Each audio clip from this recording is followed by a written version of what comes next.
Yeah, obviously disappointed in the outcome of the football game. Credit to Georgia. They won critical plays. They played clean early in the football game. Offensively, early in the football game, the false starts, the communication issues, hurt us, and defensively didn't play well in the early part of the game after the first series, but then got our footing and did some good things on the back end of it. All in all, just critical plays, critical opportunities. When you're on the plus side of the 50, we didn't win any of those, and that's a credit to them and some things that obviously we got to be better at too. Questions? We'll start with David. Josh, can you just talk about the impact that 75-yard punt in the first half had? End of the day, first run gains up positive yards. You're backed up, and then second down we don't get anything out of it.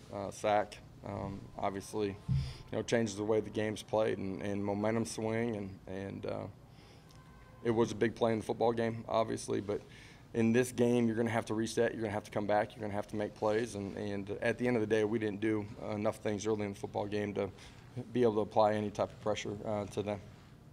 Joe Rexrode and then Austin Price. Josh, did Georgia do anything defensively that you didn't anticipate, and was Hendon used at times by certain looks? No, there's some things that showed up from their tape that appeared more often.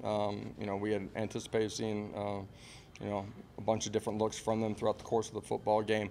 Protectionally, there in the third quarter, there was a couple of things that we didn't communicate very well.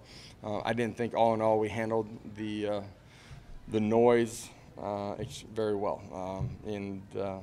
That's false starts. It's being in sync, communication up front. At the end of the day, that hurt us, certainly early in the football game and then at times throughout the course of it. Josh, there were times where you did have time. There just wasn't anybody open. Did you feel like that was the case, or did you feel like you had to hold on to it a little too long time and didn't throw anybody open? I thought, there's when it looked the way that it did tonight, at times where you're struggling and not efficient, not playing ahead. There's times that guys were winning. We came off it too early. There were times that we didn't win. There were protection issues, miscommunication. So you put a little bit of any of those things together, and you're not efficient, not able to play ahead, not able to play with any tempo, and again, that's part us, but part them too. Patrick denied. Coach, I think you guys only have maybe one pass play, 20 yards, and the guys have been so good on big plays. They sitting two safeties, or they just run outside. How were they able to keep you guys? At certain points they were able to play two high safeties, certainly in their structure. There were opportunities that we had down the football field too, and tonight we didn't connect. Early with Jalen down the middle of the football field, and certainly opportunities throughout the course of it over the middle of the field, and then late in the football game too down the sideline. So, there's a lot of things that we'll look back on that we have to be better in when you're going to play a good football team like this. Josh, you said you had to handle the noise better. That was as loud as I've ever been anywhere. Is that something you can't do until you've experienced it? What do you do? There's things that we have done to handle it and to be way more efficient than we were tonight. There's things that we'll learn from tonight, but as a program, you got to understand what you're getting yourself into and the atmosphere and the energy and the focus that you're going to get from everybody. Not just their program, but from their fans too. And you heard me say it early. The emotional part of the football game had to be able to settle into it early in the game. We did not do that in a positive way, and it's an opportunity for us to learn. We'll be better. We can be a whole lot better. We've handled it at times really well. Our guys will be right when they get back in the bill, and we'll get better. Weston Adams. In terms of at halftime there, so many things just didn't go right there, but y'all got enough to hang in there. What was the message at halftime? Was it kind of like, all right, that's a bunch, let's come back? Yeah, we talked all week long. It starts fast, great. If it doesn't, that's all right too. No matter how it starts, you got to continue to compete. The ability to refocus, reset, and come out and go play the next half. Offensively had the football, needed to go do something with it. Defensively, get a couple stops and try to close the gap and make it a tight football game at the end, and weren't able to do enough of that. Far left. Josh, obviously your goals are still Well, getting to Atlanta is a whole lot tougher now, right? You know, certainly. You know, that's the #1 goal inside of our program.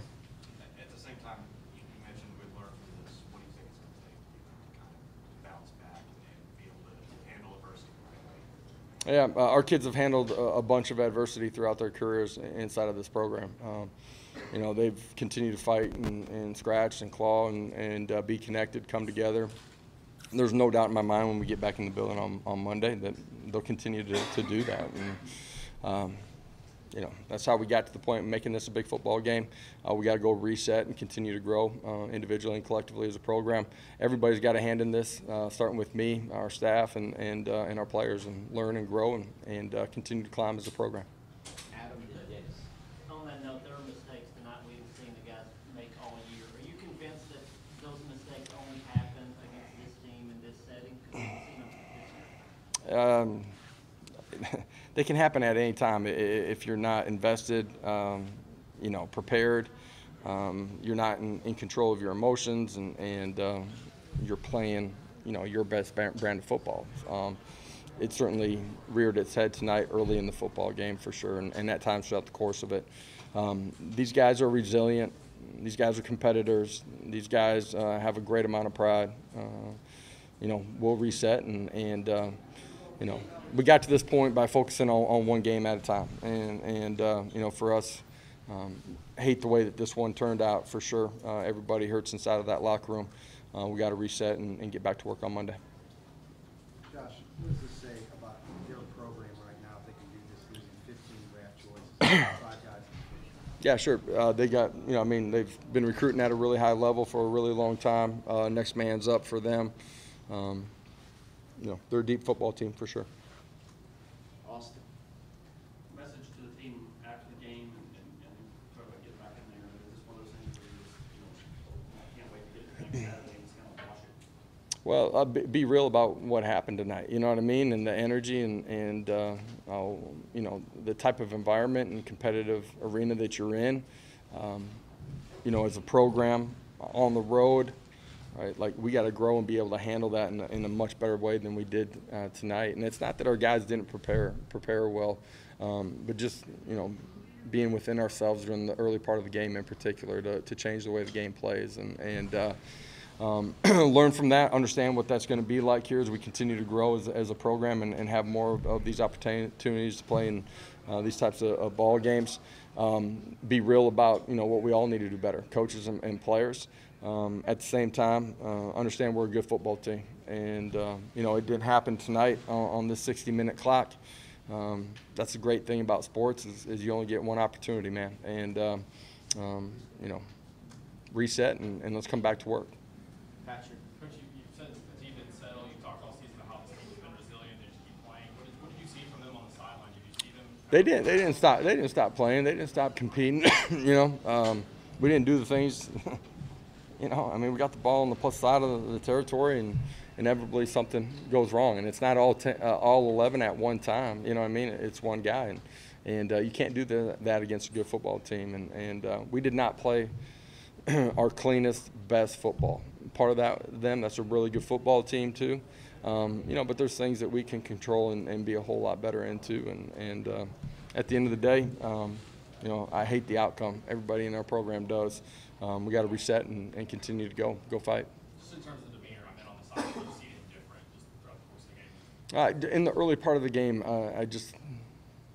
were we the best version of us? No, we weren't, and that's why you see the things that happen early in the football game happen. You know what I mean? False starts out on the perimeter, right? And miscommunication up front and protections. False starts up front. Like, you can't do that against a really good football team, right? You just can't do that, and you know, so we changed the way the game was played in a negative way early, and we did that in all 3 phases. You know what I mean? So. All right. Thank you, Coach. All right, appreciate it, guys. We'll Have a great players night. up here shortly.